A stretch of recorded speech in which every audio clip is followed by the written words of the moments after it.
Well, greetings fellow dwarfers, welcome to Red Dwarf Nerd, I'm Dan, and welcome back to my shot-by-shot breakdowns of every episode of Red Dwarf. Today we're looking at the third episode of Season 1, Balance of Power.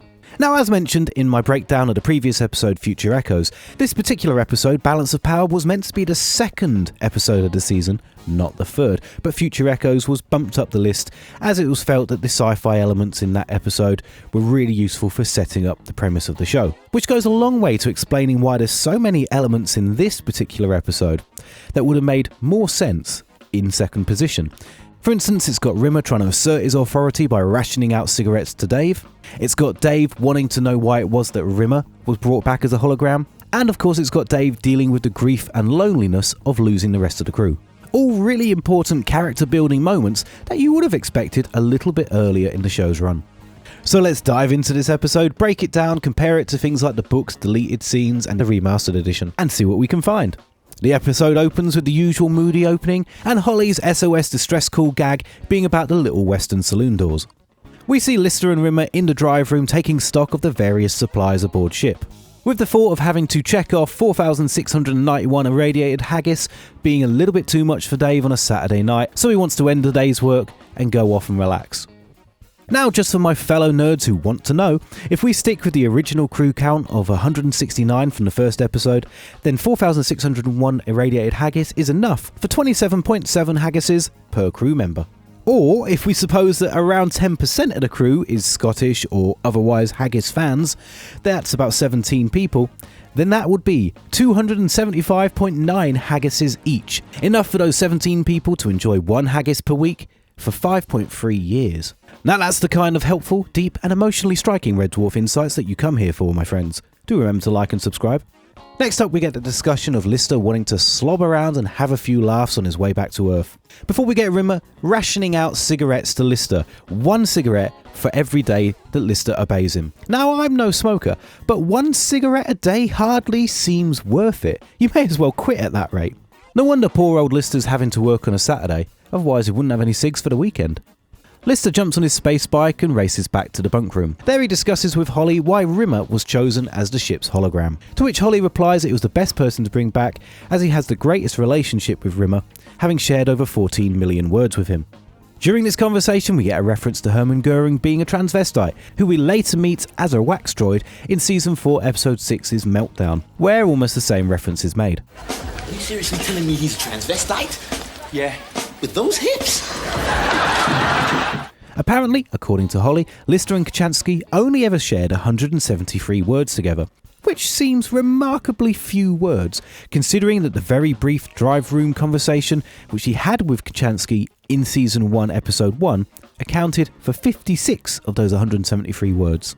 For comparison, the single brief conversation Lister has with Rimmer disguised as Kochanski at the end of this episode comes out at 252 words. As for the word count with Rimmer, 14 million words, that's at the complete opposite end of the conversation spectrum.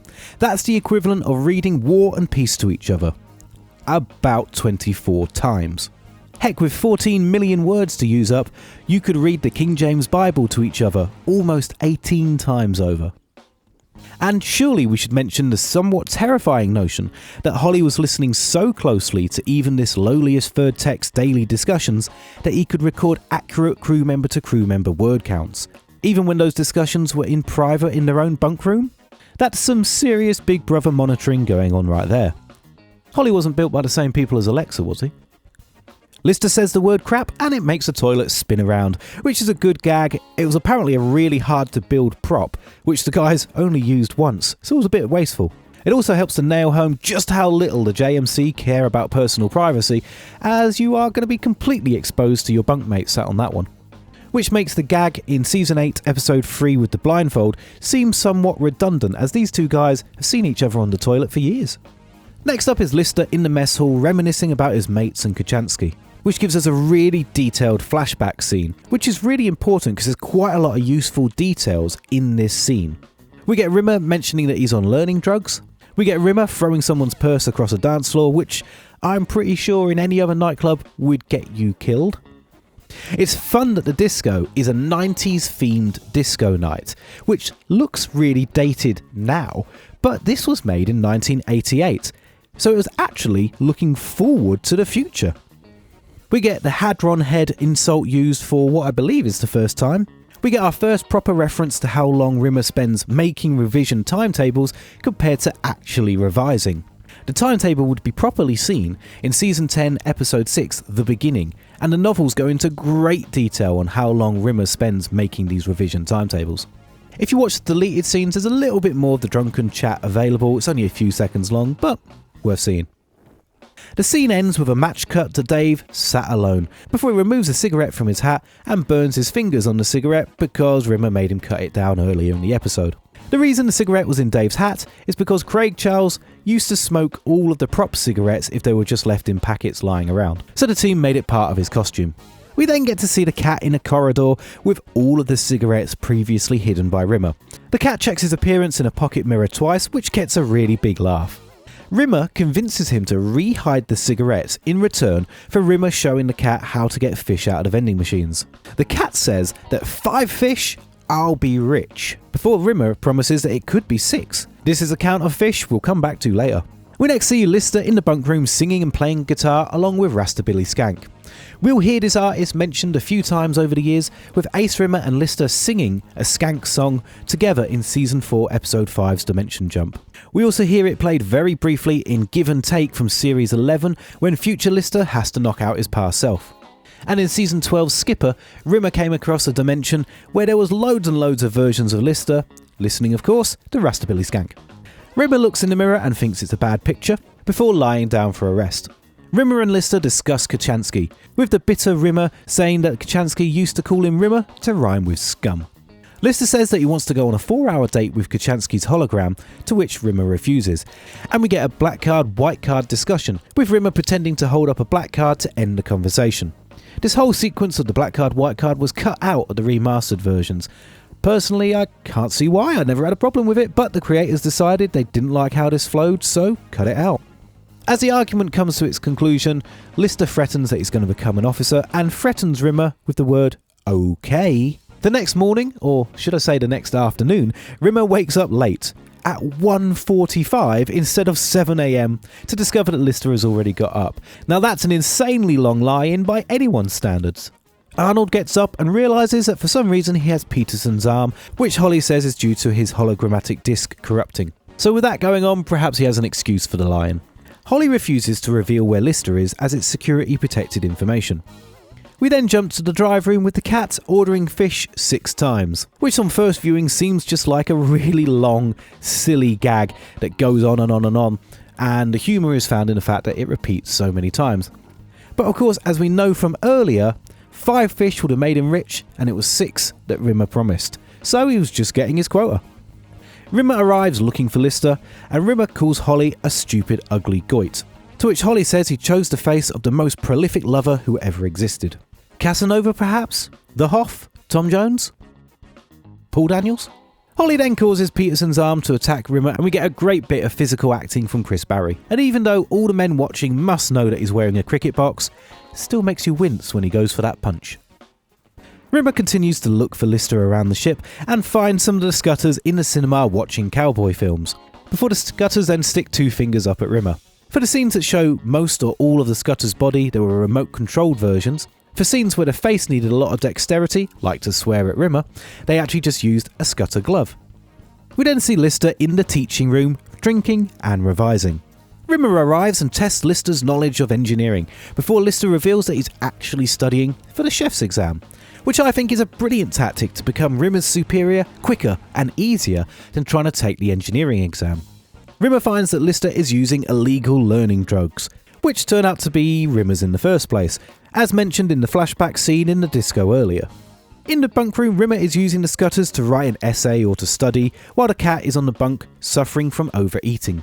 Lister arrives with a cake he's made, and the cat runs off to do something secret. All I can say is thank goodness we're not on Backwards World.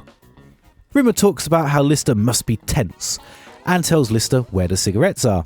But Lister already knows because the cat already told him, to which Rimmer says that the cat betrayed him. In Season 12 Episode 1 Cured, the cat talks about having no fidelity, so it shouldn't have been much of a surprise.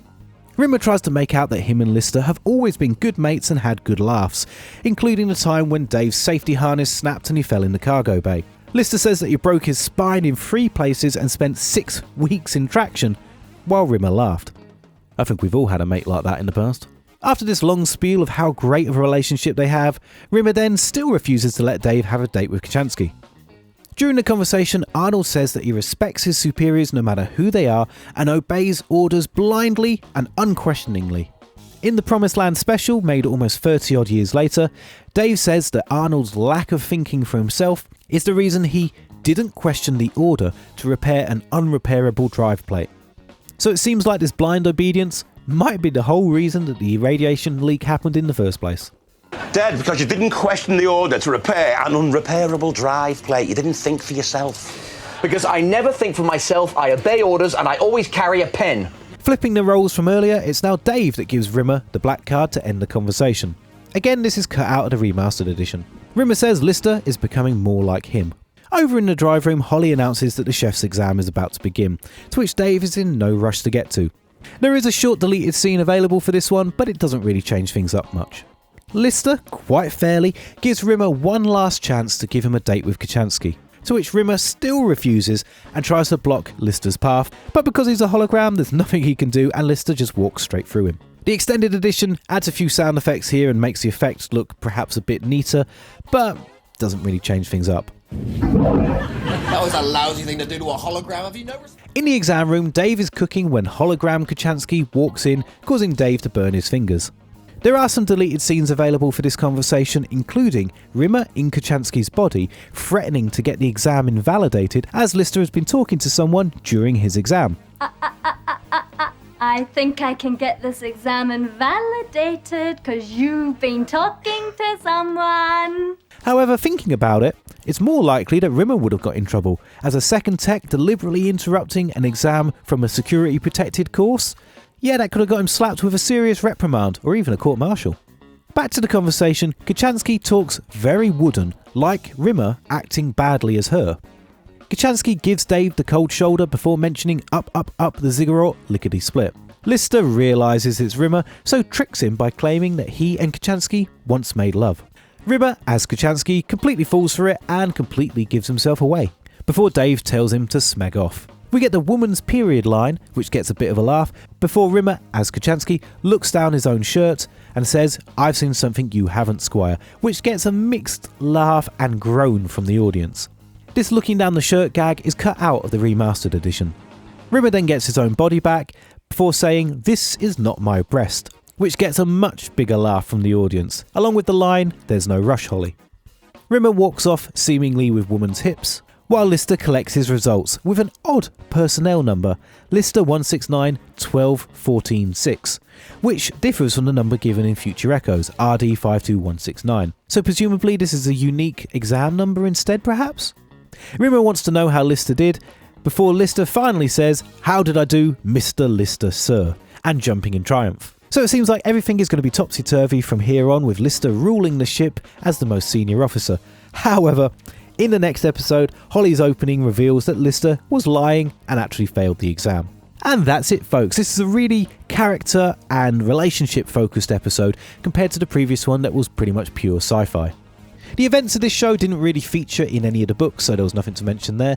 But I like this episode a lot. I really like seeing the relationships build, and I love that flashback scene in the disco. I think that really adds a lot to all the characters. So guys, if you've enjoyed this one, give us a thumbs up and let me know what you think of this episode and of this breakdown in the comments below. And if you've got anything to ask or anything to say, stick it down in the comments. Guys, thank you so much for watching. I really appreciate it. I've got more of these breakdowns coming out all the time, so make sure you subscribe so you don't miss one, and hit the bell icon so you get a notification to let you know when a new one is out. Guys, thank you so much for watching. I really appreciate it. I'll see you next time, Smegheads.